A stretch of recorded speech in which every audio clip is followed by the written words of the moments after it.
Welcome back, everybody, to Tifosi Confidential. I'm here with Luca, and we have a very exciting episode coming up. Round 4 of the 2026 Formula One World Championship. We're in Miami. Yeah, I'm still waiting for the rain. It's Thursday morning. Second sprint race weekend of the season. Yeah. Following China. And what can we say? Nothing. Nothing, really. Nothing really. Really. Kimi Antonelli, third straight Grand Prix win. Quite impressive. Quite impressive. And extending his championship lead to 20 points over George Russell, who was... Over George who? George, he's somewhere. Exactly. He's a driver somewhere. Yeah. But let's tackle everything from the beginning. Let's start actually from the sprint race. Okay, good. Okay? Yeah. Sprint race, which sees the comeback of McLaren at the front. Yes. They finished 1-2. Yeah. What did I tell you after the first practice session that we watched together? Yeah, you said that. Yes. The McLaren looks completely different. Yeah, totally. Completely different. And we saw that on track as well. Obviously, Mercedes engine, so that helps a lot. But, do you think we'll see Lando and Oscar possibly start a little comeback bit by bit? I think so. I mean, if Mercedes finally gave McLaren the software that they said they had not received before, McLaren, a top tier team does not forget how to work in one winter or just because of regulations change. Of course, changing regulations bring a different scenario, but at any rate, you don't forget how to work in one winter. And I think certainly, I mean, the whole weekend and certainly the sprint race did show that McLaren is back. Yeah, and Miami saw also a lot of updates from many teams, including McLaren, Ferrari, Red Bull. And we didn't see a lot of updates from Mercedes on their end. They say they're going to bring a lot of them in the next race. In Canada. At the end of the month. So, is this just a blip in the road for the Mercedes dominance? Well, not necessarily. I mean, it's still so early. I mean, I know now there's this idea to race those Grand Prix that were not raced in March. They will probably race in Jeddah and in Abu Dhabi, and I'm only happy about that, of course, because if you decide to have this 24 race championship, let's do it. Even though I understand that this will be like the last Grand Prix will be like 5 days before Christmas. Yep. And it's kind of interesting and makes for a very long season. But at any rate, this to say that Mercedes still has a long way to go in everybody. And I think the problem that Mercedes has is it has one untested driver who's actually leading the World Championship. And there is another driver, George, that we were talking about earlier on, who kind of looks missing in action. And is this what George Russell will end up being and doing this season, or will he come back? And if he comes back, what's going to happen to the balance, the equilibrium in the team? Yeah, because in the sprint race, George actually was able to finish ahead of Kimi and gain 2 points. Yeah. But then you look at the Grand Prix, and he loses 10 points, I think, because he was fourth. But I think I think the problem there is, George kept complaining on the radio, and again, we only get bits and pieces exactly of what's actually going on. But I think that the FIA or the F1, whoever is in charge of that, is certainly very. They take care of showing the reality of stuff. They're not going in one direction or another. They try to be balanced in what they offer us in terms of team radio. But George kept complaining about it's almost like when, and that's a different story, when Charles says, "Hey, I'm here too. Next time I take a decision, let me in." And it looked like, from what we picked up from the conversation between George Russell and the Mercedes team, Pitt, was that he was not happy with the setup of the car. He was not happy with the decision that had been made, and that's kind of interesting because Kimi is in his second season with Mercedes, but George has been there for what, 5 years, 6 years, a number of years. I mean, since 2022. Yeah, exactly. So this is like the fifth season. So it's kind of interesting that George, who should be like the reference point in Mercedes, feels like the new boy in town. Yeah, and it's also, I remember with when we now focusing on the Grand Prix, on the first safety car restart, that George got overtaken by Oscar. And then he complained on the radio, like, guys, I'm on the wrong strat for the engine, like, exactly. keep an eye out. So exactly, but and so you kind of ask, what's going on? Yeah. Mercedes is a great team, so they know exactly what they're doing. Yeah. So why is George in this position? Yeah. And again, Kimi will do fine. He's doing it brilliantly, but he's totally untested. He's 19. There are a lot of variables in a 24 race championship that could come into play. And are we sure? Because the way it looks from outside is Mercedes has decided to play their cards on Kimi, basically leaving George, ready to leave and go maybe to Ferrari next year. But again, it's only 4 races into the season. Isn't this kind of early? Yeah, quite early, but I do think, as we said multiple times before, Andrea Kimi Antonelli is Toto's golden boy. Much more than George, I think, personally. Well, correct. Or at least it took George's place into Toto's heart. Because, like when Toto chose Russell, Russell was at the very beginning of his career. He was very, very promising. George Russell and Lando Norris were the two, British up-and-coming drivers. And yes, Norris became world champion last year, but it kind of like looks like something is missing. But is it really missing, or just like missed opportunities? And the problem is, and this happens not just in Formula One, but in all sports today, people seem impatient. They don't wait for athletes to make mistakes and to grow. They expect them to be ready when you need them, and then when they don't, just discard them. I know Helmut Marko is gone, so maybe but again, and look at the reaction that Hajar had. I hope that he has stopped banging his fists by now, which is 4 days later, but it was like 10 minutes after the crash, he was still banging. What is the problem? Calm down. You made a mistake. Yeah, go back to the pits and have a cup of tea. You made a mistake. Yeah, indeed. There's all the pressure. I think it also comes obviously from within, because these drivers see how much money it's put into their careers, not only by their family, but their sponsors, the teams in the academy as well, because going up through the ranks in the academy which is, you touch a very good point. It's all wrong the way it's going on. This way, it's like those talent shows on television when they pick up would-be rock stars, and then maybe they don't perform after 2 albums. They become rich in the meantime, which is a good package. But then they're left without a future. The Beatles did not start like this. The Rolling Stones did not start like this. Bob Dylan did not start like this, and they're still around 60 years later.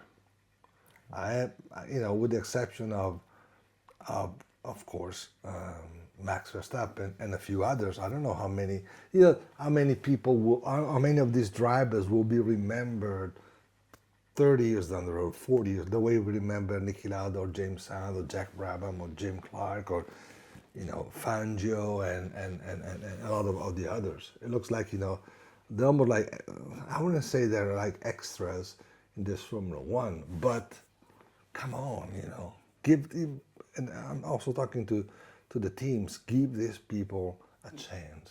Mm-hmm. If Hajar crashes after a few laps and keeps bang his fists for so long. There's something that not right in him. I understand that not everybody can have the cool of Max who's spinning, and while he's spinning, he says, "Sorry guys, my mistake." Okay, we're talking about an extraterrestrial here. We're talking about a different kind of drivers. But what I'm saying is, take it easy. Yeah. Ajar. Well, now we've seen also Red Bull, bringing the car back to the front a bit, and then maybe what also was going through Isaac's head. Finally he has a decent car, as we've seen.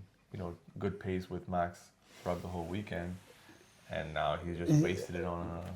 I agree, but Ajar is in the wrong place of mind if he does think that he can outrun Verstappen. He will not. Ajar is certainly a very talented young man, but he's in a great position. Nobody really expects him to do. All people expect of him is to do better than Tsunoda did last year. Okay, so that's not, given the level of competition there, it's not that big of an effort to do, and he will do, because Ajar proved last year to be very competitive and very fast and very consistent. So again, take it easy. You're in a great spot because, first of all, we don't know whether Max will stay at Red Bull next year. Ferrari wants him, supposedly, allegedly. So, do well. And one thing is certain, next year you'll be the #1 driver at Red Bull, even if George Russell comes. Yep. Someone who seems to always be taking it very easy from the outside is Lewis Hamilton. Yeah, of course.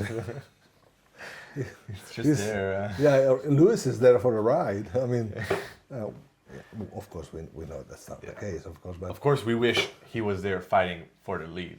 He was there fighting for wins. That's a no-brainer. That's a no-brainer, of course. But what I'm saying is, it looks like, the Charles does the dirty work at Ferrari. And once again, I don't know what the problem is with the world and Charles Leclerc, because nobody seems to realize what this, young man is doing with a competitive, but not yet top of the pack Ferrari, and all of that goes unnoticed, and all people remember is the mistakes made at the end. The crash, yeah. Exactly. After such a great race, which actually he led at a point, right?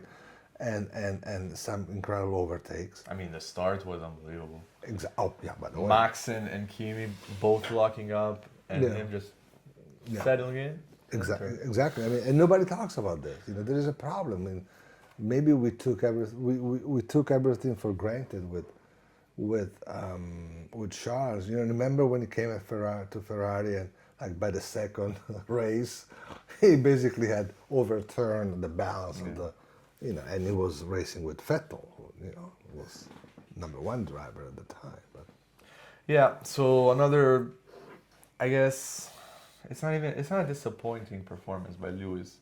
It's the maximum that he's able to get right now from the car, and I guess from himself as well. Yeah, I mean, I think that the first critic of Lewis Hamilton is Lewis Hamilton. I'm certain that Lewis did not expect to be so far off from the struggle for victory. And yes, in part, it's because the car is not up to it yet. And in today's Formula One, it's difficult to make the car better through the drivers, compared to other times. I was talking yesterday with a Ferrari insider. Remember the good old days of Michael, and the week was actually spent in Fiorano testing. Either Michael, Rubens, or Luca Badoer. Somebody was on the Formula One car testing at Fiorano all day long. And that's how you would improve or keep your lead, keep your edge. Today it's impossible. So even the role that Lewis could certainly perform is not given to him. He doesn't have a chance there. But again, it's, we're all excited. We still are, because, when we see that yellow helmet driving on a red car. It's great, but he doesn't deliver. Yeah. He hasn't delivered yet. Yes, and again, Lewis hasn't delivered. Ferrari still hasn't delivered, like you said, a championship challenger. But the updates that they brought to Miami were working, especially considering that it's obviously the updates are mostly on the aerodynamic side of things. Yeah. And matter of fact, Ferrari was probably the fastest in the turns and the fast corners and everything. But the problem was the engine. Because with these regulations, 50-50 with the batteries and all of that, you need the engine. Then you go look at the championship and it's Mercedes engine, Mercedes engine, Mercedes engine. There's a Red Bull there, but Yeah, Max is the outlier. He always has the asterisk exactly. Yeah. Which is kind of interesting. next to him. It's an interesting thing for Ferrari because, especially in the old days, even before Schumacher, the one thing that you cannot touch, even in the Monday morning discussions, was the engine. Ferrari was all about the engine. But it is a fact that right now the Ferrari engine is not as good as the Mercedes engine. I mean, we have in the top 10 from Miami 3 cars that are not Mercedes powered. Max and the 2 Ferraris. And we even have Franco Colapinto in 7th and Sainz and Albon completing the top 10. Yeah, I mean, Mercedes is by far, the best engine and in Formula One today. Yeah. But, the good thing is, and I always try to see the positive in Ferrari because there is a lot of positive in Ferrari. Yes, it's not up there. They're not fighting for the championship yet the way they did with Alonso and with Vettel, but it's improving and it's not enough, of course. And even if either Charles or Lewis were to win 1 or 2 races, it would be little because what we want is not only us here in Italy and Ferrari fans at heart. But I guess the whole F1 community wants is Ferrari in the fight. Maybe to not our side, but to see them lose, but at least be there. We would like to see them win, of course. But what I'm saying is, like it would be great for the show to also have Ferrari in the fight because they are right there, next to the top. But they're kind of not there yet. Yeah, we're missing that little extra something, which, again, cannot necessarily come from the driver because, having said what we said about Lewis and about Charles, I think those 2 drivers are doing all that they can right now. The problem is that little step forward that is still missing. And again, that you cannot get through testing the way it's always been. Now it's got to go through simulations and computers. Save costs. Save costs. Budget cap. Yeah. It's important to keep a very expensive sport within a certain limit and follow... I don't really agree, but... I mean, like... Me neither, but that's where we're headed. Just like now, as we've seen, how the 50-50 engine with the battery... Not only the automotive side of the car industry is, they're moving away from it. So Formula One moves away from it as well, and then they go bring back the V8s.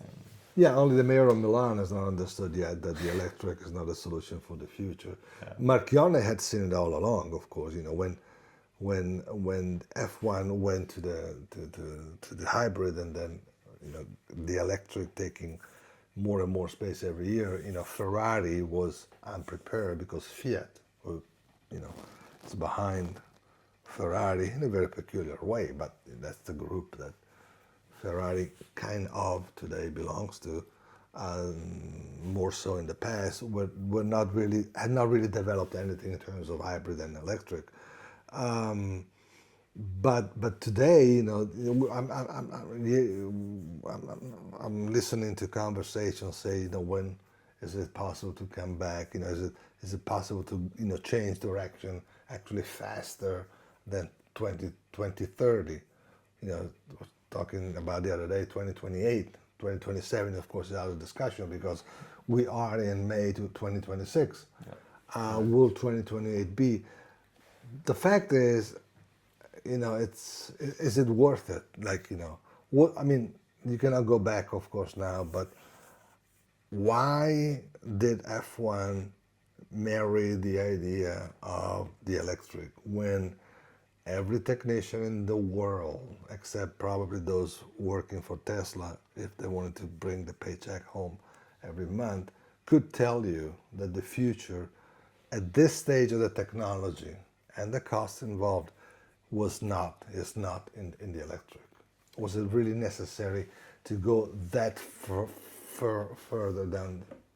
So F1 thought it was necessary, to make the manufacturers happy because they don't want Mercedes or Ferrari to leave a sport that is the pinnacle of technology. But my point is, in their heart, I'm not talking about marketing, okay? In their heart, every manufacturer knew that the electric was not, and it's not going to be the solution with the technology as it is today, or as it has been for the last 20 years, and especially the last 10 years, because a lot of studies have been made and development has been made over the last 10 years, and yet the situation hasn't changed. If you think about it, there is really no cause now to go back, because nothing has changed that tells you the electric doesn't work. The electric, you knew that the electric did not work 10 years ago.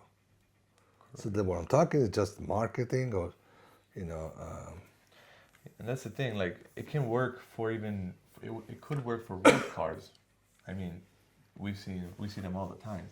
The problem is you can't go racing with an electric motor. Correct. Or a 50-50, unless you do like Formula E. But that's a completely which of course nobody cares about anymore. Am I allowed to say this? It's your podcast, your platform. You can say whatever you want. Okay, good. They're gonna shut us down. But anyway, it's again. It was all political maneuvering on the part of certain manufacturers. So what I'm saying is, and at this point, it's important to say one thing: the media, who in the past would act up to a certain point as a conscience of the sports world or the world in general, is too passive. The media knew exactly that the electric had no future.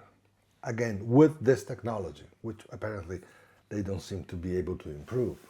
So what I'm saying is, if the world had been open, I'm not talking about just Formula One, I'm talking about all the industry, to a real discussion, probably F1 and the automotive world would not have gone down this direction that much, the direction of the electric. Okay, the hybrid is a different thing, but the electric, when I hear that the new Fiat Topolino has an autonomy of 75 kilometers, okay, where do you go? If you go out in Milan and you have an autonomy of 75 kilometers and then you get stuck in traffic, you come back home walking. Come on. And it's probably 75 kilometers without air conditioning. Yeah. If you turn on the air conditioning. I mean, it's a cool car It's a cool car to look at. But what I'm saying is, what's the idea? Come on. Yeah. And we've seen the FIA and Formula One try to tackle this problem of the racing and the quality of the racing, especially with this improvised break of a month in April. Yeah. They did some tweaks to the power output, how to harvest energy and whatnot. Do you think that worked? Did you see any improvement in Miami? Well, it's really hard to see. I mean, you need to look at data, and data do show that there was an improvement.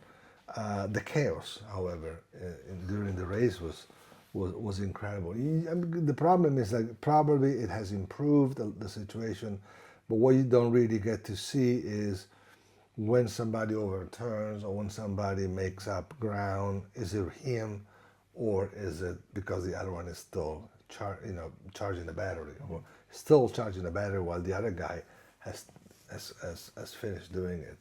So when I'm saying it, and it does make for some show, even it's not correct to have like this external agents stimulating the show. Yeah. But the fact is, it can still be dangerous because there were a number of situations where you don't really understand what's happening because you look in the mirrors, and you see one car, two car, three cars, and then there are five around you, and all of them are in a different condition, but you don't know what the others are in, and this is true for all 4 or 5 drivers, and especially when you drive in a racetrack like Miami, with the walls near, it can lead to some danger. Yes. Yeah, we finally saw some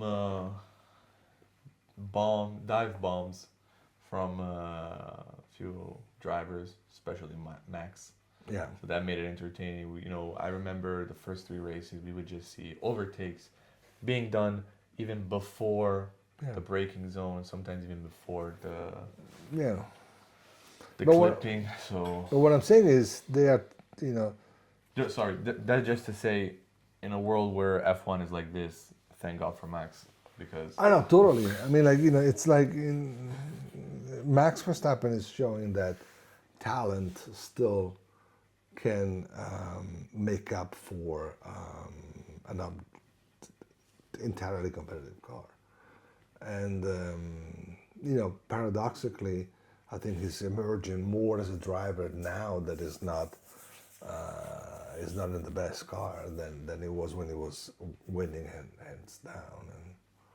And, chapeau to Max. Very nice. Our next race will be in Canada. Okay, Gilles Villeneuve. The track to Gilles Villeneuve. And we'll see if a definitely talented driver who has a good car, Antonelli, if he can extend his lead. George was complaining a bit that he doesn't really like these smooth surface tracks. And he said that Miami has always been a track that I've never performed well in. Let's see in Canada. It's not a nice track, is it? Not a nice track, that's for sure. In Canada, it's much better. You can drive faster, and I think a driver has much more fun in Montreal than he does in Miami. It's not an easy track, of course, Montreal, but we'll see. And this could be the first real challenge to Kimi's championship hopes. Canada is also the track where George had his first win. Yes, correct. And Mercedes are set to bring a lot of updates in Canada. So it might be just two of them at the front. So it might be. Then it might be interesting to see battle. if they have the same car, to see who's actually going to emerge as Mercedes candidate for world champion. We'll see. I mean, it's still so early. It would have been early if we had raced in March. We did not. But it's still a long way to go. Let's hope Charles can put in a Villeneuve-esque performance. That'd be great. That'd be wonderful. Canada. Well, we'll see you then, and take care. See you.